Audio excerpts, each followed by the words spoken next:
नमस्कार, आप सभी का बहुत बहुत स्वागत है हुंकार में। मेरा नाम रोबिका लियाकत है। 78 दिन 78 डेज 78 दिन पहले कर्नाटक के छोटे से शहर उडुपी से हिजाब को लेकर हंगामे की शुरुआत हुई थी और कुछ ही दिनों में इस विवाद की गूंज न सिर्फ भारत बल्कि विदेशों में भी सुनाई देने लगी। तरह तरह के आरोप लगाए जाने लगे, लेकिन आज कर्नाटक हाई कोर्ट ने अपने फैसले से यह साफ कर दिया है कि स्कूल में ड्रेस कोड को मानना जरूरी है। 3 सवालों के आधार पर हाई कोर्ट ने यह फैसला दिया है और वो 3 सवालों का जवाब क्या निकल कर आया, मैं आपके सामने एक्सप्लेन करने की कोशिश करती हूँ। पहला सवाल था, क्या इस्लाम में हिजाब पहनना अनिवार्य कंपलसरी धार्मिक रिवाज है? हाई कोर्ट ने यह पाया कि हिजाब पहनना इस्लाम में जरूरी धार्मिक रिवाज नहीं है। जो कहते हैं ना एसेंशियल पार्ट, क्या वो है? नहीं है। फिर उसके बाद हाई कोर्ट में यह भी सवाल उठा उन जजेस के कि क्या ड्रेस कोड अभिव्यक्ति की आजादी का उल्लंघन है? कि मैं चाहूं बुर्का पहनकर स्कूल में जाऊं तो यह क्या अभिव्यक्ति की आजादी का उल्लंघन होगा? हाई कोर्ट ने पाया नहीं। स्कूल और कॉलेज में ड्रेस कोड व्यक्तिगत पसंद से बढ़कर है। आप पर्सनली क्या लाइक डिसलाइक करते हैं, ये स्कूल और कॉलेज में नहीं चलेगा, बाजार में, मॉल में, मार्केट में चल सकता है। तीसरा सवाल, क्या कर्नाटक सरकार ने 5 फरवरी को मनमाने ढंग से आदेश जारी कर दिया? इसके जवाब में हाईकोर्ट ने पाया और हाईकोर्ट ने कहा भी कि सरकार के पास आदेश जारी करने का अधिकार है। ये 3 बेसिक सवाल थे। इन्हीं सवालों के जवाब के आधार पर फैसला आया और फैसले ने कह दिया कि स्कूल और कॉलेजेस का नियम महत्वपूर्ण है।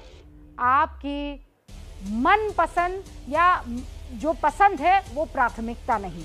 अब मेरा सवाल आज हुंकार में ये है कि इस बात को अब यहाँ पर ख़त्म हो जाना चाहिए क्योंकि बच्चियों की पढ़ाई महत्वपूर्ण है, या फिर बवाल अभी जारी रहेगा? आप पहले ये रिपोर्ट देखिए।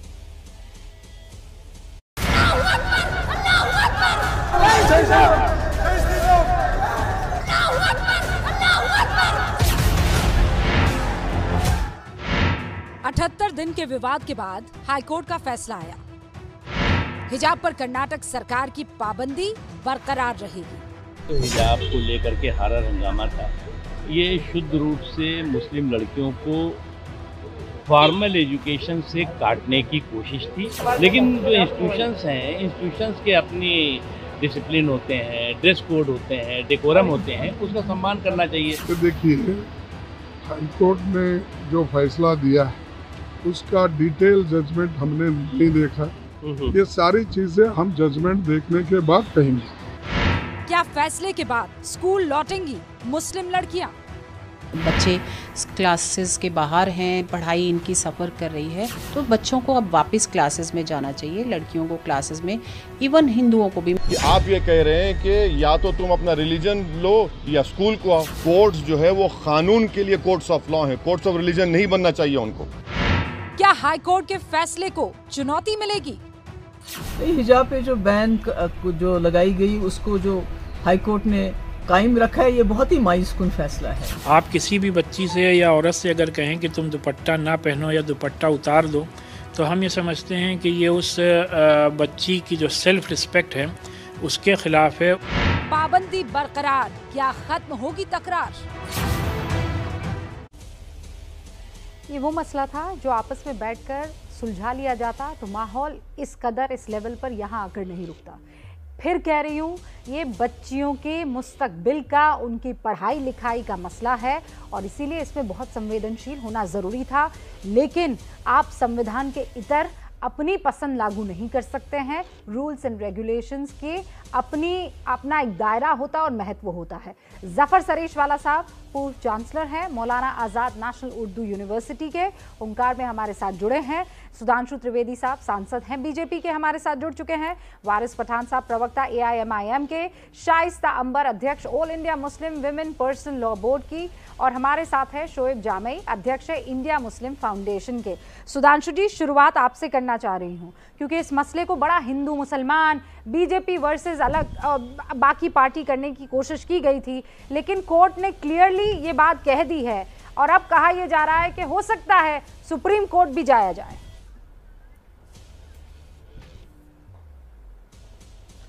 देखिए रूबिका जी, सर्वोच्च न्यायालय जाने का अधिकार सबको है, वो रास्ता खुला हुआ है, परंतु मैं मानता हूं कि ये एक बिना वजह का विवाद खड़ा हुआ था। अगर आप देखें तो एक कोड ऑफ कंडक्ट है, अगर आपको एक ड्रेस कोड, हर जगह का एक ड्रेस कोड होता है, वो लागू होता है तो उसको कोई समस्या नहीं होती। और मैं ये भी बात मानता हूं, यदि कोई ये कहे कि मेरा मजहबी अकीदा ये कहता था जिसकी वजह से हम ये चाहते हैं, तो हम ये तब मानते जब आप पहले भी ये कर रहे होते थे। आज के जमाने में इसको छुपाना मुश्किल नहीं है। ये जितनी बच्चियां हैं जिनके कि माँ बापों ने अब उनको प्रेरित कर दिया या उकसा दिया कि तुम हिजाब पहन के जाओ, इससे पहले कितनी हिजाब पहन के आती थी, कितनों की फोटोज हिजाब पहन के उपलब्ध हैं। आज तो सोशल मीडिया भी है, कृपया सब अपना सोशल मीडिया दिखा दें इस आदेश आने से पहले का कि देखिए साहब हम तो बरसों बरस से जो है यहां पे बैठे हुए हैं। इसका अर्थ क्या हो गया कि पहले हिजाब कोई इशू नहीं था, जैसे ही यह आदेश आया वैसे ही इस पर राजनीति करने की शुरुआत कर दी गई। और जो उदाहरण दिया जाता है सरदारों का, तो सरदार सिख धर्म में यह आवश्यक अंग है, इसलिए सिख आपको हर जगह नजर आएगा। आप बगैर पगड़ी कभी सरदार दिखा दीजिए, वो एंकरिंग कर रहा होगा तो भी पगड़ी के साथ होगा, वो डिस्को में होगा तो भी पगड़ी के साथ होगा, वो जहां भी होगा वो वहीं पगड़ी के साथ होगा। मैं राजनीति की बात करता हूं, जितनी बड़ी मुस्लिम महिला राजनेता हुई हैं, चाहे नजमा हेपतुल्ला जी हो, हम यूपी के हैं मोहसिना किदवई जी हो, मुझे तो नहीं याद है किसी की फोटो मैंने हिजाब में देखी हो। इवन इंडियन सब कॉन्टिनेंट में आप देख लीजिए, चाहे अगल बगल में आप देखिए बेनजीर भुट्टो, तो वो सिर्फ सर पे पल्ला रखती थी। बेगम खालिदा जिया और शेख हसीना, किसी के ऊपर को भी हिजाब में नहीं देखा। अरे भाई, पल्ला रखना, दुपट्टा रखना ये एक अलग चीज है। हिजाब तो पिछले 20-25 वर्षों में आया है, जो एक अरबिक पहनावा है। इसलिए मैं मान रहा हूं इसको लेकर भी जो बातें कही जा रही हैं वो पिछले ट्रैक रिकॉर्ड से बिल्कुल मैच नहीं खाती हैं। ना मुस्लिम महिलाओं के साथ ऐसा कभी देखा गया। इवन एक लाइन और बोल दूं, हमारे जो मित्र हैं पूरा कर दें, मैं 5 मुस्लिम राष्ट्रों की महिला अध्यक्षों के नाम गिना सकता हूं। 2 तो मैंने गिना दिए, पाकिस्तान, बांग्लादेश। इंडोनेशिया सबसे बड़ा मुस्लिम देश है, वहां की राष्ट्रपति रह चुकी है मेघावती सुकार्णोपुत्री, दिखाइए उनकी कहां पर है हिसाब में फोटो। जॉर्डन के शाह मोहम्मद साहब की सीधे डिसेंडेंसी में है, 42वीं-43वीं पीढ़ी में माने जाते हैं। उनकी 4 बीबियां हुई हैं, चारों में से किसी की हिसाब में फोटो दिखाइए। इसलिए यह व्यर्थ का विवाद खड़ा करना ताकि यहां पर एक चुनाव के समय ध्रुवीकरण किया जा सके। वारिस पठान साहब, सुधांशु त्रिवेदी ने कहा कि ये मसला जो है उसको इतना शोभित जामे, एक सेकंड रुकिए। वारिस पठान, ये राजनीतिकरण हुआ है। बच्चियों की पढ़ाई के बारे में किसी ने नहीं सोचा, बस ये सोचा गया कि कैसे हमारी दुकान पर ये मामला चमक जाए। देखिए रूबिका जी, सबसे पहले तो मैं आज जो कर्नाटक का हाई कोर्ट का जजमेंट आया है हिजाब के ऊपर, उसको रिस्पेक्टफुली डिसएग्री करता हूं उस जजमेंट से, क्योंकि जो जजमेंट है ये सस्पेंड करता है fundamental rights, freedom of religion, culture, speech and expression को, कॉन्शियस को। ये जो संविधान का प्रीएम्बल है ये उसको भी सस्पेंड कर रहा है, जो बताता है कि liberty of thought, equality, justice, belief, ये उल्लंघन करता है आर्टिकल 15 ऑफ द कॉन्स्टिट्यूशन का, जिसमें ऐसा बताया जाता है इक्वालिटी। अभी अगर हमारे सिख भाई सर पे पगड़ी बांध के जा सकते हैं, उनको अलाउड है, वो उनका एसेंशियल रिलीजन प्रैक्टिस का एक हिस्सा है। हमारे हिंदू भाई हाथ में लाल धागा बांध के जा सकते हैं, वो उनके प्रैक्टिस का हिस्सा है। मगर वहीं पर अगर मुसलमान लड़की, हमारी बहन बच्ची हिजाब पहन के जाना चाहे तो उसको एसेंशियल प्रैक्टिस नहीं बताया गया रिलीजन का। तो हम चाहते हैं कि हम इस जो जजमेंट है, मेरा संवैधानिक राइट है कि हम इसको चैलेंज करें, और हमारी जो कर्नाटक की टीम है वो इसको चैलेंज भी कर रही है सुप्रीम कोर्ट के अंदर। काफी रिलीजन इदारे इसको चैलेंज भी करेंगे कि देखिए यार, इसको सियासत में किसने लाया? इतने वर्षों से हिजाब पहना जा रहा है। सुधांशु जी बोले 24 साल से हिजाब आया, अरे 1400 साल से हिजाब पहना जा रहा है। कुरान के अंदर रूबिका जी आयत के अंदर मेंशन है, सूरह अहज़ाब की आयत है, जिसमें लिखा हुआ है खुला कि हमारी प्रॉफिट अपने बेटियों को, अपनी बहू को, अपनी बच्चियों को कहिए कि अपने आप को ढाके। तो कैसा नहीं हुआ? Practice essential part of religion का ये है, रिलीजन पार्ट का। मगर बीजेपी, आरएसएस को संविधान मानना का है, इनको पॉलिटिक्स यूज करना है, इनको इसमें भी चुनाव दिख जाता है। इसकी क्या सियासत है? 1400 साल से पहना जा रहा है, अचानक से एक दिन भाजपा को, आरएसएस को लगा कि नहीं, हिजाब नहीं पहनने देना चाहिए बच्चियों को कॉलेज के अंदर। बस एक जियो लेके आ गए कर्नाटका के अंदर, जहां पे इनकी सरकार थी। अब मैटर चला गया कोर्ट के अंदर। मैं पूछना चाहता हूं सुधांशु जी, अगर मेरी बहन बेटी हिजाब पहनकर कॉलेज या स्कूल में जाती है तो क्या इससे नेशनल सिक्योरिटी को कोई थ्रेट है? किसी को कोई तकलीफ है? अरे आप बोलते हो, मोदी बोलते हैं बेटी बचाओ बेटी पढ़ाओ, लेकिन आपने तो शर्त रख दी कि या आप एजुकेशन लो या आप हिजाब पहनो। तो आप तो शर्तों के ऊपर आ गए। तो अगर हमारी बेटियां पढ़ेगी नहीं तो आगे कैसे बढ़ेगी? हम तो चाहते हैं रूबिका जी, आपने रखी है ना, सुनिए 10 सेकेंड। अरे शर्त किन्होंने रखा है? या एजुकेशन दीजिए या हिजाब पहनिए। हम तो चाहते हैं रूबिका जी कि हमारी नहीं, बेटी के बच्चियां सर पे हैं। हिजाब हो, नहीं, एक हाथ में उसके संविधान हो, लैपटॉप हो, एक हाथ किताब में हो, किताब कलम हो, और एक हाथ में हिजाब आप कुरान पहनाइए हो, ना, पढ़ मना लिख के किया एक है बड़ी किसी डॉक्टर ने। बने, लॉयर बने, पर इंजीनियर वो आप बने, स्कूल में देश नहीं का कर नाम सकते रोशन हैं ना, करे, कल नहीं एक दिन कर देश के सकते हैं ना वारिस प्रधानमंत्री भाई। बने। कल को कोई कहेगा कि मैं धोती पहन कर जाऊंगा, फिर फला लड़की कहेगी नहीं मैं पहन सकते। घूंघट पे आऊंगी, फिर ऐसे, फिर दूसरी कहेगी नहीं मैं तो बिकिनी में जाऊंगी। आपके मनपसंद के हिसाब से थोड़ी चल सकता है मामला। कोर्ट ने अच्छा। कह दिया है, रूल्स एंड रेगुलेशंस है, मनपसंद के हिसाब से नहीं चल और सकता। उसी हिसाब से आपको डिसाइड करना होगा। नहीं, मैं गवर्नमेंट की डेकोरम आपको नाम की कोई चीज है कि हिपोक्रेसी नहीं है? बताता हूं ना रूबिका जी, मैं गवर्नमेंट की हिपोक्रेसी बताता हूं ना। यहाँ पे आयरलैंड के अंदर जब पुलिस फोर्स के अंदर हिजाब अलाउड कर दिया, सर पे टर्बन अलाउड कर दिया हमारे सरदार भाइयों का, मोदी जी ने उसको अपलोड किया, वेरी गुड, बहुत अच्छा काम कर दिया। वहां के देश के लिए आपने बोला बराबर है, और हमारे ही देश के अंदर आके जहां हमारी बेटियां हिजाब पहनती है जिससे किसी को कोई नुकसान नहीं है, तो वहां पे प्रॉब्लम हो गया। और यूनिफॉर्मिटी की क्या बात कर रहे हैं रूबिका जी? अगर एक स्कूल के अंदर एक लड़की ब्राह्मण की अपर कास्ट की, तो सबको पता है कि अपर कास्ट की ब्राह्मण की है, एक अगर लड़की मुसलमान है सबको पता है मुसलमान है, किधर से यूनिफॉर्मिटी नहीं हुई यहाँ पर? मगर नहीं, बीजेपी आरएसएस का एक एजेंडा है, हमको जो चाहेंगे वही करेंगे, वो कर रहे हैं, वही कर रहे हैं देश में, बांट रहे हैं देश को। मैं अभी एक्सपोज कर देती हूँ ना वारिस भाई। मैं स्कूल और कॉलेज के नियम की बात कर रही हूँ। शाइस्ता जी यहाँ पर बैठी हुई है। बीवी शाइस्ता, जरा मुझे ये बताइए, किसी ने आपको ये आकर कहा है कि ये पर्दे में ये हिजाब ने ये जो आपने पर्दा डाला हुआ इसमें ना दिखना? हिंदुस्तान में कोई एक शख्स है जिसने आपसे ये कहा हो? कोई फोर्स कर रहा है क्या? पूछिए, इनको किसी ने फोर्स किया है क्या? रुकिए, कोई फोर्स मुझे नहीं बात करता, करने दीजिए। आप कोई फोर्स नहीं करता, गलत भरम फैलाया जा रहा है देश के अंदर। क्या हमारी बच्चियों पे फोर्स करते हैं? मेरी बेटी की खुद की पर्सनल चॉइस है, फ्रीडम ऑफ चॉइस का मामला है। वारिस पठान रुक जाइए, एक सेकंड रुक जाइए। नहीं, मैं इतनी शोर शराबे में बात नहीं कर पाऊंगी। आपको मेरा बात सुनना है तो आप मेरी बात सुन लीजिए। देखिए, जिस वेशभूषा में आप हमको कह रही हैं कि जो आपने हिजाब पहना है, ये मेरा एक संवैधानिक अधिकार है, आर्टिकल 21 में, राइट टू चॉइस। और इस्लामी तरीके से भी हम देखें तो हमने अपने को एक सब शालीन चादर से अपने को ढक लिया, ये मेरी चॉइस है। और इस्लाम में इतनी सख्ती नहीं है कि आप ज़बरदस्ती आप अपने को बिल्कुल एक और ढांक करके निकले। ये कहा गया एक सब शालीन और मर्यादित और शरीफ महिलाओं में आपका शुमार हो। और दूसरा ये कि इस देश में आज तक कभी भी स्कूल यूनिफॉर्म में कभी भी हमारे भारत के नागरिक किसी भी धर्म समुदाय के हों अपने बच्चों को वेल ड्रेस में स्कूल में भेजते थे, एक ही यूनिफॉर्म में भेजते थे। और जो भी लड़कियां कॉलेज में जाती थी, जिनका जी चाहे वो पगड़ी पहने, जिनका जी चाहे वो स्कार्फ पहने, उसमें कभी कोई विवाद नहीं था। ये एक साजिशन, एक विवाद फैलाया गया। और मुंबई के कॉलेज में पहले से भी लड़कियां पढ़ती आ रही थी, लेकिन इस्लाम में सबसे पहले शिक्षा है इक़रा बिस्मिल्लाह, यानी अल्लाह ताला ने कहा है पहले इल्म हासिल करो, यानी कलम और कागज से रिश्ता जोड़ो। तो हमारे लिए इल्म ज़रूरी है, और एक मर्यादित और सब शालीन ड्रेस में हमारे भारत के सभी शिक्षण संस्थान उसको अपने बच्चों को शिक्षा देते हैं। किसी भी तरीके से कोई भी रोका टोका टाकी नहीं है। और हम कर्नाटक न्यायालय का सम्मान करते हैं, उनका स्वागत करते हैं, और हमारे देश का संविधान हमारे देश की राइट टू चॉइस आर्टिकल 21 की इजाजत देता है। लेकिन अगर कोई इसको राजनीति करके दो ग्रुप में दो बच्चों को अगर लड़ा रहे हैं तो ये अपराध कर रहे हैं। शाइस्ता जी, आपने कम शब्दों में पूरी क्लैरिटी के साथ सारी बातें रख दी हैं। अब मेरे एक सवाल का जवाब दे दीजिए, बहुत जरूरी है। क्या आपको कभी हिंदुस्तान में किसी एक शख्स ने जबरदस्ती की कि ये हिजाब उतार दो, ये पर्दा उतार दो?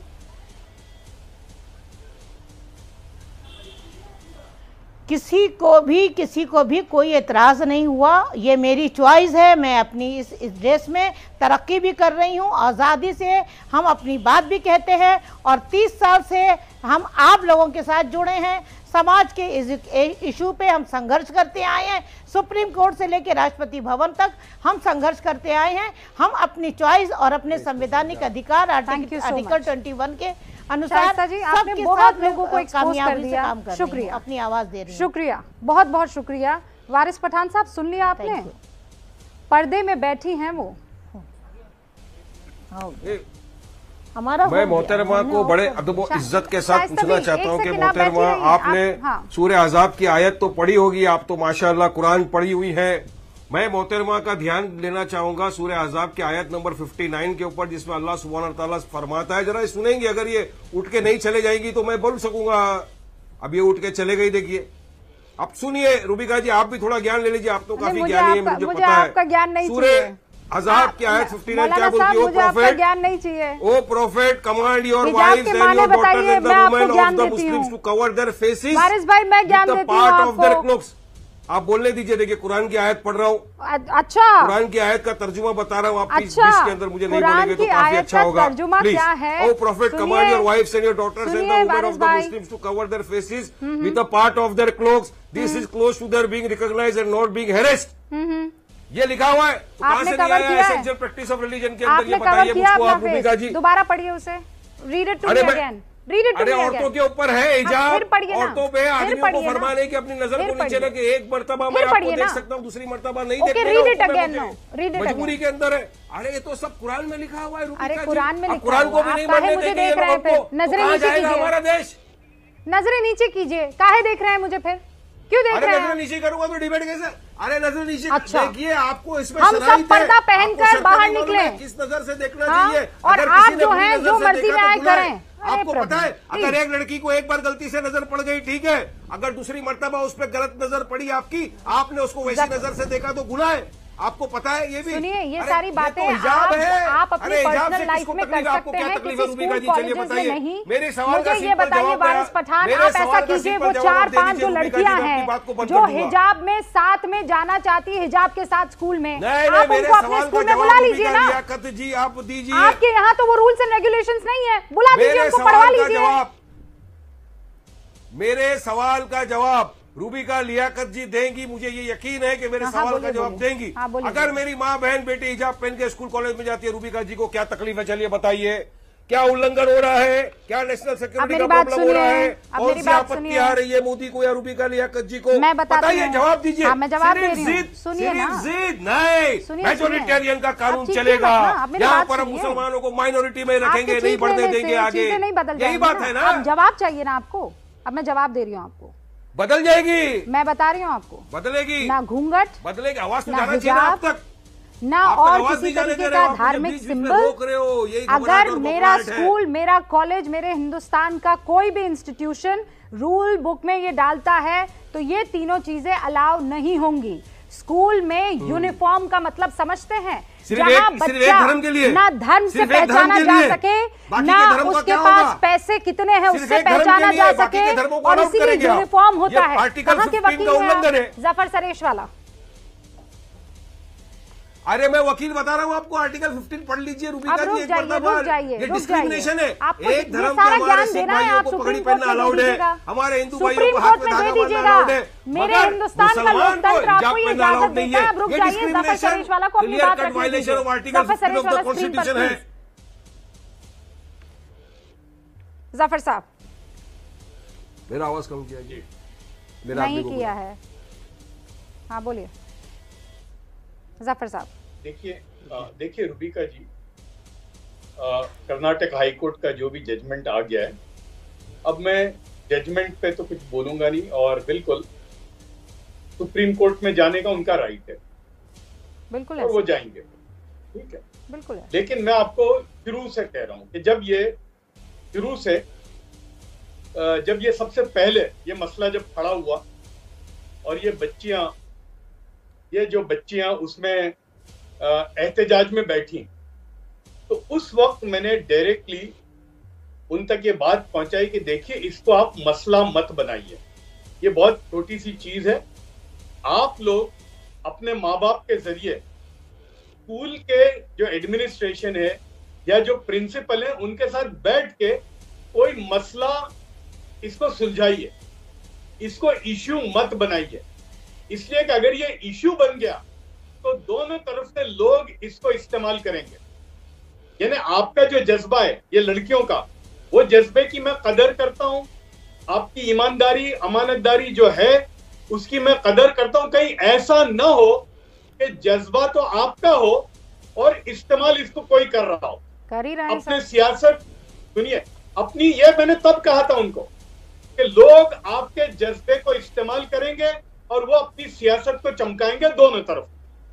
और फिर जब ये हाई कोर्ट में जाने की जब बात हुई तब भी मैंने मना किया कि आप इसको हाई कोर्ट में भी मत ले जाइए, ये कोर्ट का मसला नहीं है, ये पूरे मुल्क में चलेगा। और जब एक बार जब जिसको कहते हैं ना एक पॉलिटिकल फुटबॉल बन जाएगा और आप ये 5 या 6 बच्चियां हैं, आप ये पॉलिटिकल फुटबॉल बन जाओगी। और मैं इसलिए कह रहा हूं कि मेरे खुद के साथ हुआ बंबई में। मैं जब इंग्लैंड से यहां आया तो बंबई के अंदर पोदार इंटरनेशनल स्कूल है जिसमें मेरे तीनों बच्चों का एडमिशन मिला। मेरी बच्ची उस वक्त 10th स्टैंडर्ड पे थी और पोदार का एक रूल था, उन्होंने कहा कि भाई हमारा स्कूल का जो यूनिफॉर्म है उसमें स्कर्ट कंपलसरी है और ये हिजाब नहीं चलेगा। तो मैंने बहुत मुअद्दबाना दरखास्त की प्रिंसिपल से, तो उन्होंने कहा भाई देखिए ये मसला तो मैनेजमेंट का है। तो जो पोदार के जो पेट्रियार्क थे मैंने उनके सामने बात रखी और मैंने कहा कि देखिए मैं इसको अपना मसला नहीं बनाता, ना मैं इसको अपना बोन ऑफ कंटेंशन बनाता हूं। मेरी 2 बातें आप सुनिए। भाई मेरी बच्ची जो है इंग्लैंड में भी हिजाब पहनती थी, मैंने उसको कभी नहीं कहा था, उसने कभी भी स्कर्ट नहीं पहना है। अगर आप इसको इजाजत दे देते हैं तो कौन सी बड़ी बात है। और हो सकता है कि आपके नजदीक ये एक एग्जैजरेशन है इस तरफ का, लेकिन दुनिया में एक एग्जैजरेशन उस तरफ भी है जहां जिस्म की नुमाइश होती है। तो आपको इसमें क्या प्रॉब्लम है। और मैंने ये कहा कि देखिए पोदार साहब अगर आप नहीं मानेंगे मैं शायद स्कूल छोड़ दूंगा, लेकिन इसको मैं अपना मसला नहीं बनाऊंगा। उन्होंने वही मेरे सामने स्कूल की प्रिंसिपल को बुलाया और कहा कि भाई जफर साहब की ये जो बात है इसमें क्या प्रॉब्लम होना चाहिए हमें। और उन्होंने मेरी बच्ची को फौरन इजाजत दे दी दोनों चीजों, स्कर्ट के नीचे वो पैंट भी पहन, इसीलिए हल निकल गया। बिल्कुल, लेकिन मैं कई लोग यही इसको कह रहा- राजनीतिक मैंने- इशू बना रहे हैं, ईगो का इशू, नाक का इशू, और वो गड़बड़ हो रही है। शोएब जामाई अपनी बात रखें उससे पहले मैं एक आंकड़ा आपको पढ़ लेना चाहती हूँ। हिंदू, मुस्लिम, क्रिश्चियन, सिख, बुद्धिस्ट, जैन, बाकी रिलीजन, उन सब की महिलाओं की लिटरेसी रेट में देख रही थी। हिंदू है 64.3, क्रिश्चियन है 81.5, सिख है 70.3, बुद्धिस्ट है 74.1, जैन जो है वो 92% हैं, और मुस्लिम महिलाएं जो लिटरेसी रेट उसकी है वो लगभग 62% है। फिर आगे आती हूँ और इसमें मैं पढ़ती हूँ कि एजुकेशन लेवल जिसमें ग्रेजुएशन और उसके ऊपर की पढ़ाई अगर मुस्लिम महिलाओं की मैं देखने चाहूँ हिंदुस्तान में तो वो 6.96 है, 6.6%। आप और बेड़ियाँ डाल दीजिए उनके पैरों में। पढ़ाई इंपॉर्टेंट है कि नहीं है भाई साहब?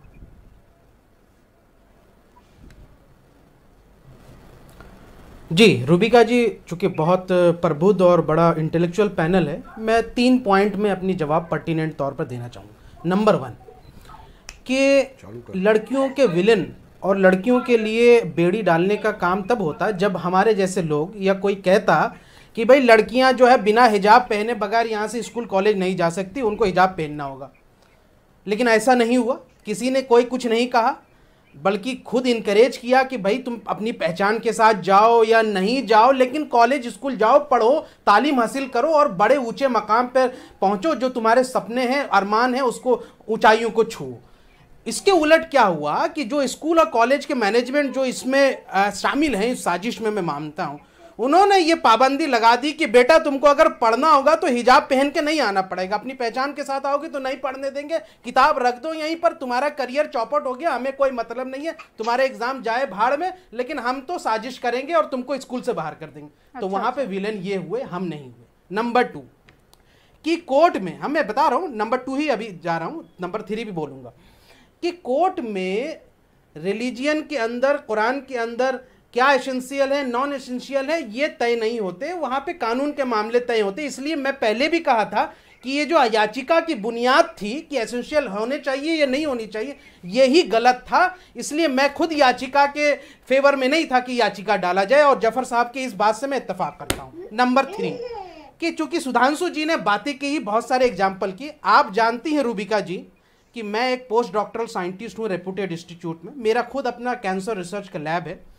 हमारे लैब में 4 लड़कियां पीएचडी कर रही हैं, कोई माइटोकॉन्ड्रियल डायनेमिक्स में, कोई सिस्टम बायोलॉजी पे कर रही है। उसमें से 4 में 2 हिजाब पहन के आती हैं, 2 नहीं पहन के आती हैं। मैं चारों को काबिल मानता हूं, हिजाब पहनने के बुनियाद पर उनकी काबिलियत का पैमाना हम नहीं तय करते। इन्होंने इंटरनेशनल बात की, सुधांशु जी का जवाब दे रहा हूं कि भाई फलां जगह ऐसे पहनती है, नहीं पहनती है, इतनी इतनी मुस्लिम। सर 2 एग्जाम्पल देता हूं। सारा अल अमीरी यूनाइटेड अरब अमीरात की साइंटिस्ट हैं जिन्होंने मंगल ग्रह के अभियान को लीड किया, चीफ साइंटिस्ट हैं, एस्ट्रोनॉट हैं, हिजाब पहनती हैं सर, वो भी ब्लैक वाला, बिल्कुल जाके देखिए, गूगल कीजिए। दूसरी समीरा फाजली व्हाइट हाउस में अमेरिका में बैठ के इकोनॉमिक काउंसिल के डायरेक्टर है, हिजाब पहनती, पूरे अमेरिका की अर्थव्यवस्था को चलाती है। इतने बड़े पावरफुल पोजीशन में बैठ करके अगर हिजाब उनके लिए कोई रुकावट नहीं है तो आप दुनिया भर के भले एग्जाम्पल दे दे, लेकिन दूसरे तरफ के भी एग्जाम्पल हैं। इसलिए यह तय नहीं होगा कि लड़की सर ढकती है या नहीं ढकती है, उसके बुनियाद पर उसकी काबिलियत का पैमाना नहीं तय होगा। और एज ए सीनियर रिसर्चर और post doctoral scientist doctor Shoaib Jamai भी तय करने का अधिकार नहीं रखते। जब कोई सानिया मिर्जा के कपड़ों पे कटाक्ष करता है तो हम कहते हैं ना कि who the hell are you to जज her ability on the basis what she wear and what she not.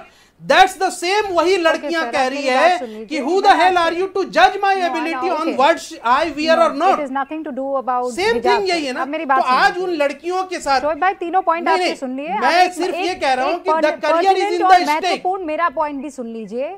मैं ये कह रही हूँ कि कोई किसी से अभी शाइस्ता यहाँ पर मौजूद थी, उनसे पूछा, किसी ने टोका आपको कभी हिजाब पहनने से? किसी ने नहीं टोका। It's about school. आपको उस स्कूल के डेकोरम को मानना पड़ेगा। आप अगर आपको नापसंद है तो आप भाई साहब जाइए और किसी स्कूल में पढ़ लीजिए जहां पर हिजाब अलाउड है। लेकिन जहां पर हिजाब अलाउड नहीं है, आप जिद करके कि नहीं हम तो पहनेंगे जी वरना हम पढ़ाई नहीं करेंगे, nobody is going to allow this sir. अब चूंकि सुधांशु जी की तरफ आपने इशारा किया है, मैं जरा उनको कह दूं अपनी बात रख दें और उसके बाद आप आइएगा। रुक जाइए 30 सेकंड मुझे दे दीजिए, मैं छोटा सा ओके सुधांशु जी। देखिए रूबिका जी, पहली बात तो मैं वारिस पठान जी का इस बात के लिए धन्यवाद कर देना चाहता हूं। देखिए कितनी उन्होंने अच्छी बात कह दी। उन्होंने कह दिया कि पर्दा इस्लामिक प्रथा का जरूरी हिस्सा है। अब मैं कहना चाहता हूं जितने ये लेफ्ट लिबरल एक्टिविस्ट और जितनी ये वुमेन राइट एक्टिविस्ट हैं जो हमेशा ये प्रचारित करती थी कि पर्दा हिंदू समाज का हिस्सा है, किसी हिंदू धर्म ग्रंथ में कोई पर्दा नहीं, हमारी किसी देवी की फोटो पर्दे में नहीं है, इन्होंने एक्सेप्ट किया कि इस्लाम का हिस्सा है, इसलिए इस्लाम के आने के बाद हमारे यहां भी पर्दा आया। दूसरा, आपने देखा कितनी मजेदार ढंग से अभी शाइस्ता जी ने बात कही कि मर्यादित, अच्छी बात है मर्यादित और शालीन, मगर मर्यादित और शालीन की परिभाषा क्या थी कि शरीर के साथ साथ चेहरा भी ढका होना चाहिए। फिर मैं कहता हूं left liberal activist, women right activist कहां गई जो ये मिनी स्कर्ट पहनने के ऊपर बड़ी आक्रामकता और खूंखारता के साथ एग्रेसिव हो जाती थी, आज वो हिजाब के साथ खड़ी। इससे बहुत साफ है, मैं भारत की सारी यंग लड़कियों और महिलाओं से कहता हूं देख लो आंखें खोलकर कि इनका किसी धर्म मजहब और रूढ़िवादिता से मतलब नहीं, इनका पॉलिटिकल एजेंडा है। तीसरी बात, वारिस पठान साहब ने कहा मजहब का हिस्सा है। शोएब जमाई जी ने कहा कि उनके यहां 4 लड़कियां काम करती हैं, 2 हिजाब के 2 बगैर हिजाब के, तो बात तो कट गई। अगर वो जरूरी हिस्सा है तो वह हमेशा रहना चाहिए। कभी आपने नहीं देखा कि 4 सरदार हैं, 2 पगड़ी वाले और 2 तो पगड़ी नहीं पहनते। जो पगड़ी नहीं पहनता वो सरदार नहीं है, सिख है तो पगड़ी पहनेगा ही पहनेगा। यहां पर बात आ गई। तीसरी बात जो शोएब जमाई साहब ने कही, मैंने तो उदाहरण दिया था वारिस पठान साहब, वो बच्चियां अपने पुराने दिखा देना सोशल मीडिया अकाउंट, तमाम बच्चियों के अकाउंट अचानक वो उदाहरण दिया था। और दूसरी बात जो आपने हिजाब पहन के हैं वो अपने जिंदगी में कितने बड़े मकाम। अरे भाई आपने कहा सऊदी अरब, तो मैं उदाहरण के साथ कहता हूं भाई, सऊदी अरब ने कौन सा मंगलयान भेजा है भाई? सऊदी अरब का कौन सा सैटेलाइट मंगल तक पहुंचा जो आपने कहा उसको करने वाली महिला साइंटिस्ट? मैंने तो मोहम्मद साहब के यूनाइटेड अरब अमीरात के शाह का उदाहरण बताया है। मैंने किसी बीबी की यूनाइटेड में नहीं है, मैंने यूनाइटेड अरब अमीरात कहा। आप जरा सुन, महिला मुस्लिम देशों की आप गलत सुन लिए, बात कही है। मैंने बताइए आप ना, मैंने यूनाइटेड अरब अमीरात कहा, मैंने तो आपसे यूनाइटेड अरब अमीरात कहा, यूएई कहा, जिसमें सारी हैं। अब देखिए आपने टर्न अरे उदाहरण बताए, आपने टर्न पे आप बोल रहे थे, मैंने डिस्टर्ब नहीं किया था। अब आप भाई उदाहरण ना बताया कि आपने बोल लिया, मैं जवाब दे रहा हूं सर। बगैर हिसाब साथ तो बात आपने वारिस पठान की काट दी, तो मैं इसेंशियल हिस्सा मैं जवाब दे रहा हूं। और मैंने 4 महिला मैं इसी बात अध्यक्ष बताए। अरे इसी बात को तो मैं कह रहा हूं, देता हूं, मैं कह रहा हूं बांग्लादेश, इंडोनेशिया, टर्की और मैंने जॉर्डन के शाह जो मोहम्मद साहब के खानदान से उनका बता दिया। मैंने सारा अल-अमीरी का एग्जांपल दिया, पठान की मैंने बता दिया वो महिला एक्टिविस्ट कहां गई। और अगर आप शोएब जमाई ने जो बात कही है तो सही है, तो मैंने जो 6 उदाहरण दिया आप बता दीजिए, बताइए ना, जॉर्डन के शाह की कोई बीबी की फोटो बताइए। मैं जवाब दे, शोएब भाई, वारिस भाई, वो ज्यादा बड़े मुसलमान आपने यहाँ पर कुरान में उनको आप इसको दोबारा हिंदू मुसलमान करने की कोशिश मत कीजिए शोएब भाई। It's very simple. मैं हिंदू मुस्लिम कर ही नहीं रहा हूं। आप ऐसा कीजिए, आप वो स्कूल तैयार कर लीजिए उन बच्चों के लिए जहां आप हिजाब में उन्हें अलाउ कर नहीं रहा हूं। मैं तो कह रही हूं वारिस भाई जिस पार्टी से आते हैं वो पार्टी उनके लिए वहां पर एक कॉलेज फौरन खड़ा कर दे। के एबिलिटी को, लेकिन आप ये कहेंगे कि नहीं मैं तो उसी स्कूल में जाऊंगी और एबिलिटी को हिजाब और पर्दे पर तोलना शुरू कर कल को फिर वो कहेंगे नहीं हम तो घूंघट में आएंगे, फिर फला कहेगा मैं इसमें आऊंगा, मैं उसमें आऊंगा, तो फिर यूनिफॉर्म कहाँ रहा, फिर बच्चे कहाँ रहे, फिर आप उसे मंदिर मस्जिद में तब्दील कर दीजिए ना स्कूल को। रूबिका जी, कोर्ट ने, अरे भाई कोर्ट ने ये कहा है कि क्लासरूम के अंदर आपको हिजाब नहीं पहनना, कैंपस में आप पहन सकते हैं, उसकी कोई बात नहीं है। मैं तो उसमें टिप्पणी नहीं कर रहा हूं। मान लिया गया कि कोई बात नहीं, तुम बच्चियों अगर चाहती हो अपने पहनावे को रखना तो तुम स्कूल तक यहाँ आ जाओ, लेकिन जब क्लास में पहुंचो तो हिजाब उतार दो। लेकिन आप लोगों को यह भी गले नहीं उतर रहा है, क्यों? क्योंकि आपकी दुकान बंद हो जाएगी।